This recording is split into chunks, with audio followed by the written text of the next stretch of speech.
The Samsung Galaxy S7 was, and still is, considered a great smartphone. It's actually been one of my daily drivers for the last year. The way I look at it, Samsung did set the bar on what we want. A phone that looks premium, that's water resistant, features wireless charging, and takes amazing photos and videos. While many phones are still playing catch up, at least matching what the S7 has brought to the table, there's still a not so secret weapon that the S8 will surely have that no other phones can come close to offering. And that's none other than Samsung Pay, which is crazy, right?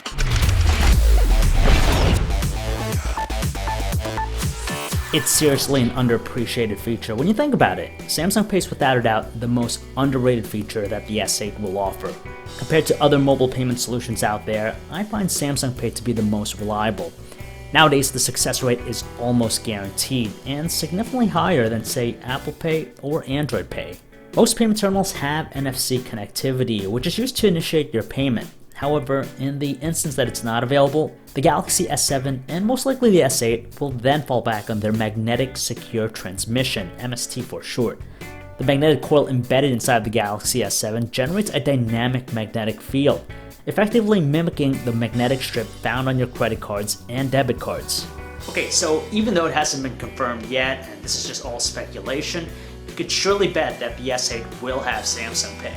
I've tried all sorts of mobile payment solutions, including Apple and Android Pay, as well as these electronic credit cards that have gained popularity the last few years. Take for example the Coin Card, which I thought was the godsend a couple years ago, but it turned out to be the least reliable solution out of the bunch. And frankly, I hardly use it anymore. Like I said already, Samsung Pay in my experience has been almost perfect, using it to do things like pay for parking at a terminal, which was surprising because I didn't think it was going to work. A lot of terminals rely on having you to insert the chip in your credit card to process the payment, but Samsung Pay still works with them. The only places that it doesn't seem to work are ATMs. Best of all, Samsung's providing some incentives in the form of rewards by using Samsung Pay, and that's on top of whatever rewards or cashback incentives you get with your credit card already.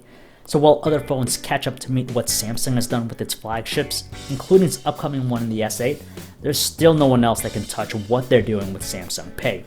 The S8 will more than likely have a few surprises we haven't seen before, but Samsung Pay is that not so secret weapon that other phones still can't compete against. So you know the S8 is going to be a beast of a phone, but the most underrated feature we'll probably see will still be Samsung Pay. So if you guys want to learn more about any of the stuff I talked about in this video, you can check out our website, androidauthority.com. This is John V, signing off.